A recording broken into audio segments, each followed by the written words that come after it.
En este video se explicará el ciclo Brayton, cuyos temas a abordar son el ciclo ideal, que tiene dos tipos, los cuales son el ciclo abierto y el ciclo cerrado, donde se explicará los procesos que cada uno tiene, así como también el ciclo real, donde se explicará las pérdidas, y finalmente las mejoras de eficiencia y rendimiento para este ciclo.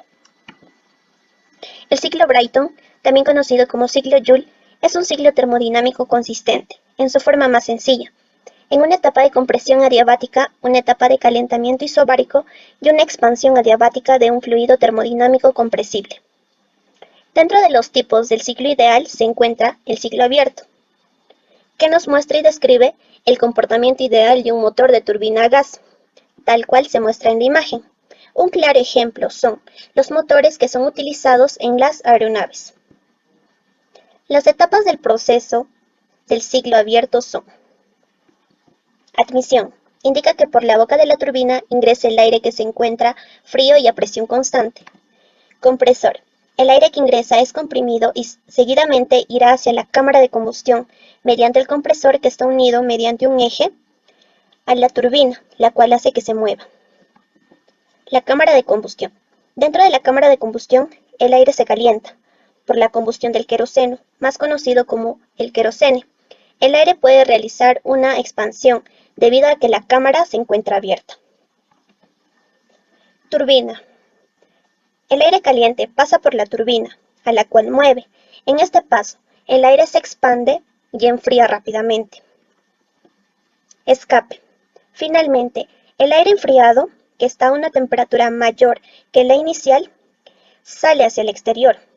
Técnicamente, este es un ciclo abierto, ya que el aire que escapa no es el mismo que entra por la boca de la turbina. Sin embargo, si el aire que entra en la misma cantidad y a la misma presión, se hace la aproximación de suponer una recirculación, es decir, el aire de salida simplemente se acalora al exterior y vuelve a entrar por la boca ya fría. Se observa los diagramas de presión-volumen y el diagrama de temperatura-entropía. En el proceso de 1 a 2 existe una compresión adiabática del aire que ingresa al sistema. Se genera un aumento de presión y un aumento de temperatura.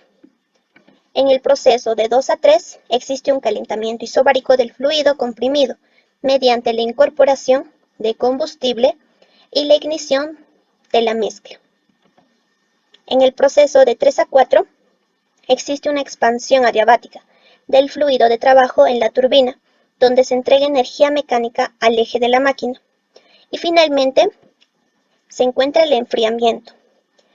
Este proceso hace que el gas se enfríe para su reutilización. En la práctica, el gas expulsado a la atmósfera ingresa al sistema como aire ya fresco. Cabe resaltar que el término adiabático también es conocido como isoentrópico, ya que este proceso se encuentra a una entropía constante. Ciclo ideal cerrado. Uno de sus usos es en una planta de energía nuclear. La cámara de combustión se sustituye por el intercambiador de calor, en el que entrega energía al ciclo desde alguna fuente exterior. Otro intercambiador de calor transfiere calor desde el ciclo para que el aire sea regresado al estado inicial. Como se puede observar en la imagen, el compresor permite el ingreso del aire. Seguido de eso está el intercambiador de calor, donde el ingreso del combustible y la mezcla con el aire genera la reacción química y la entrega de calor a este proceso. Y posteriormente está la turbina, donde se genera la potencia de este ciclo, saliendo los gases de escape. La potencia neta es la resta de la potencia de la turbina menos la potencia que uno entrega al compresor.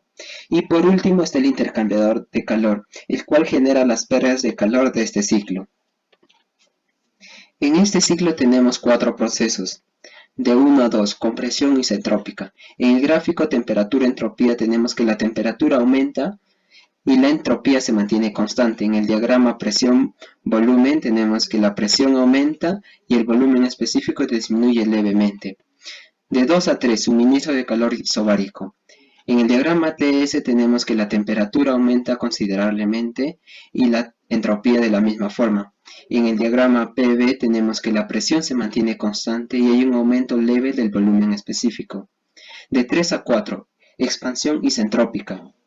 En el diagrama TS se observa que hay una disminución de la temperatura y la entropía se mantiene constante. En el diagrama PV se observa que la presión disminuye, pero hay un aumento considerable del volumen específico. Y por último está de 4 a 1, rechazo de calor isobárico. En el diagrama TS se observa que la temperatura disminuye levemente y la entropía también hasta llegar hasta el ciclo termodinámico 1. Y en el diagrama PV hay una disminución del volumen específico y la presión se mantiene constante hasta llegar hasta el ciclo termodinámico 1. Ciclo real. Los ciclos que se efectúan en dispositivos reales son difíciles de examinar, porque hay demasiadas variaciones y detalles que se tienen que tomar en cuenta. Al mismo tiempo, se complica demasiado en el entorno.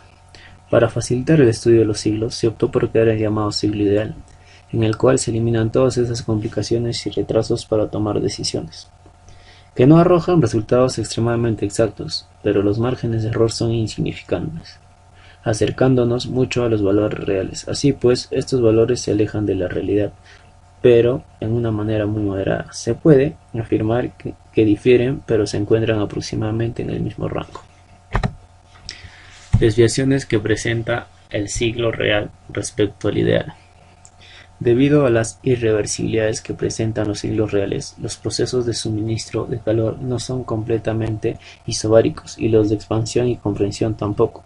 Son completamente entropía constante, como podemos observar en el diagrama temperatura-entropía. Pérdidas. La eficiencia del ciclo también se ve afectada por las pérdidas en el compresor, en la turbina y en la caída de presión en la cámara de combustión y en otros pasajes. En el diagrama podemos ver que se representan estas condiciones en el ciclo, disminuyendo en consecuencia la efectividad del ciclo. El ciclo Ericsson tiene como característica principal que la compresión es isotérmica. El fundamento es porque la compresión isotérmica consume menos trabajo que la isentrópica. La expansión en la turbina igualmente es isotérmica porque ésta también produce más trabajo que la isentrópica. Es decir, que partiendo del ciclo de Brayton ideal tendríamos los procesos de compresión isotérmica, para este caso hacia la izquierda con reducción de entropía, y el proceso de compresión isotérmica con aumentos de entropía. Si además el ciclo es regenerativo, el calentamiento isobárico se puede hacer mediante regeneración.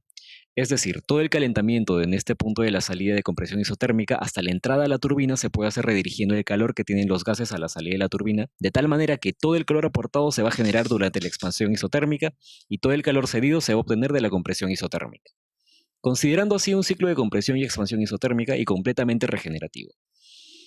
El ciclo de Ericsson va a tener el mismo rendimiento que el ciclo de Carnot, que es el máximo que permite el segundo principio de la termodinámica. En este sentido, un ciclo de Ericsson sería similar al de Carnot y opera en las mismas temperaturas del foco caliente al foco frío. Este ciclo de Ericsson no es realizable en la práctica porque no existen compresores isotérmicos ni turbinas isotérmicas, pero muestra la tendencia a seguir para mejorar el ciclo de Rankine. En el ciclo Brayton compuesto se intentan seguir las tendencias del ciclo Ericsson. Como ya lo mencionamos, la compresión isotérmica no existe, pero podemos emular la compresión isotérmica. Es decir, en vez de tener un compresor isoentrópico, poder tener 2, 3 o más, realizando compresiones sucesivas con un número definido de compresores isoentrópicos con refrigeraciones intermedias. El proceso no va a ser isotérmico, pero va a tender a acercarse al proceso isotérmico. Cuanto mayor número de etapas de compresión con refrigeración intermedia pongamos, más se va a acercar el proceso de compresión al proceso isotérmico. No existen turbinas isotérmicas, pero podemos acercarnos a la tendencia si hacemos expansiones isoentrópicas en turbinas adiabáticas, que son las que realmente existen, con recalentamientos intermedios.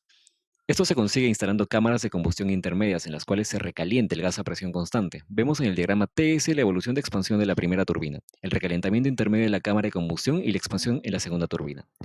Al igual que la compresión, se pueden instalar 2, 3, 4, un número determinado de turbinas en serie con estos recalentamientos intermedios.